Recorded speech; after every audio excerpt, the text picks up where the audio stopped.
Alright, out here another day. I haven't really decided how far I'm going to go for the day, but I'll show you what I have done. Just give me a second to get over there. Alright, here it is. I got it all apart for the most part. I didn't take apart the leaf springs here, so I'll do that when I get around to cleaning them up. I did purchase new leaf spring clips here so I could reset these packs. They look good. I don't think they're de-arched in any way, so I think I'm going to leave them. Marked everything where it came out of, driver's side, passenger side. Spent some time with a cutting wheel today because you run into, I would say, probably 50-year-old U-bolts. Well, you're going to end up having to cut them. Ended up having to cut off a portion of the drag link here that went to the steering drop arm.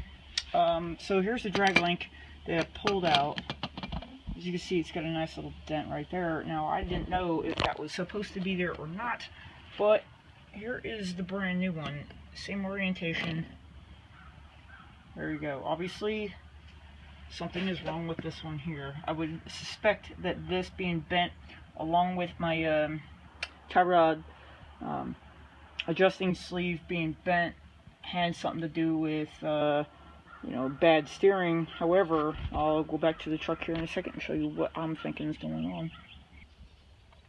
This is kind of hard to see, but this is the lower side of that steering box, covered up in gunk and who knows what else. Stand by for a sec.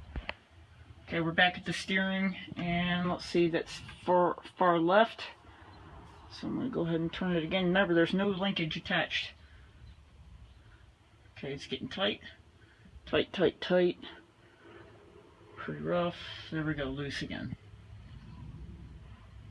All the way loose. All the way to the right. Coming back. Getting tight. Right there, still tight. And then now we're starting to loose up again. So, what I'm going to probably do is go ahead and remove the steering box and go into a rebuild on that. But I pull that steering box, I'm going to pull the linkage to the transmission anyway. Might as well, because I'm going to be down there, which means I should probably just go ahead and pull the engine, which means I should probably pull all this off. As you can see, it's just going to be, I don't know what to do. I kind of want to just, since we're going to get 30 degrees tonight, I kind of want to just pull off as much as I can. Maybe some of the sheet metal pieces. Definitely about ready to drop that bumper here in a moment. Pull off some of the sheet metal, drain the fluids in the engine, and yeah, get set up for that. So I'll bring you back if I actually do that. Hang on. Alright, today it's Sunday. I worked pretty much until the evening last night, until I ran out of sunlight.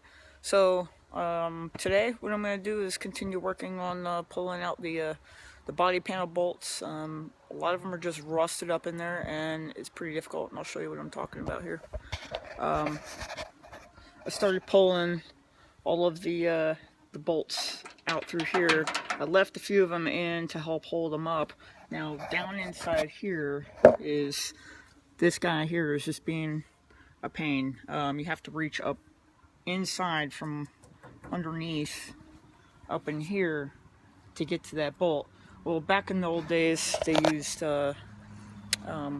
square nuts on the end, and they're just spinning.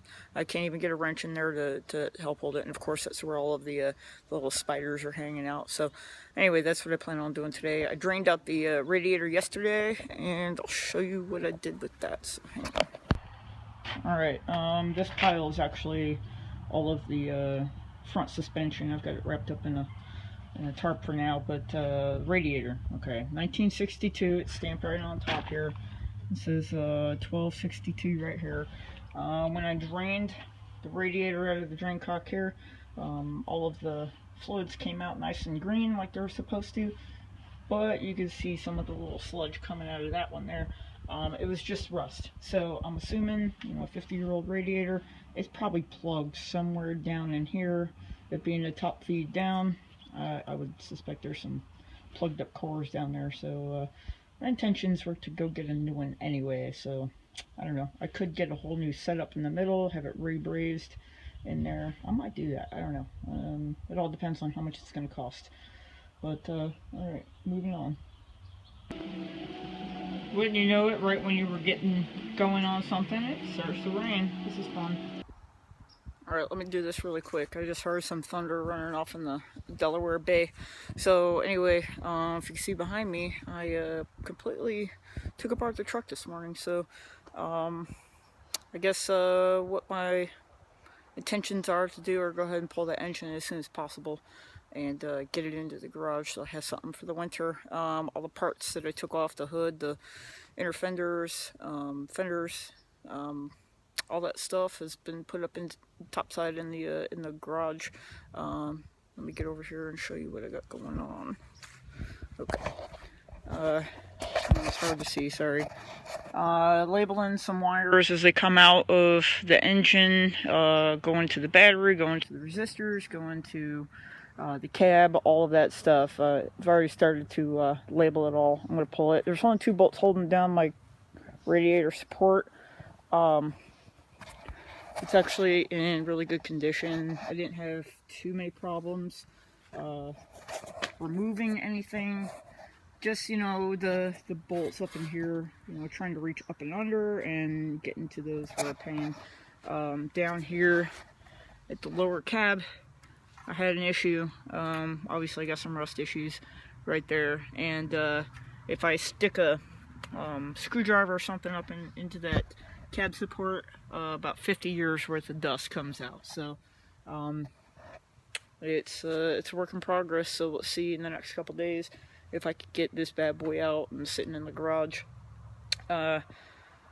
Anyway, yeah, it's 40 degrees out here right now. It never really got warm today. I'm hoping for a little bit more warm weather for the next few days.